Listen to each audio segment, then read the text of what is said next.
CoinGecko provides a detailed chart feature that allows users to analyze cryptocurrency price trends and market data. Here's how to read a CoinGecko chart.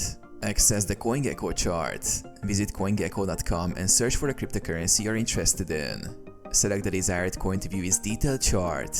Understanding chart elements. Price line. The main line represents the price of the cryptocurrency over time. It fluctuates according to market movements.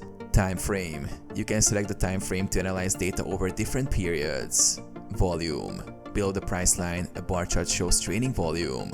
Larger volumes indicate higher market activity. Chart types. CoinGecko offers multiple chart types: line chart, bar chart, and candlestick chart. Line chart shows the price movement as a continuous line. Bar chart displays each price movement in separate bars with the highest and lowest points marked.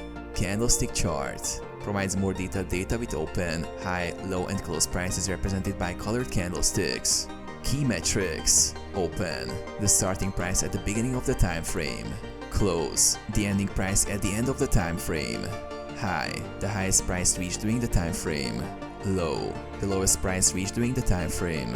Indicators and tools. CoinGecko also allows users to apply technical indicators like moving averages, RSI, MACD, and Bollinger Bands for deeper analysis. Volume and market trends. The accompanying volume chart helps assess trading activity. A significant increase in volume often correlates with price movement, signaling potential market shifts.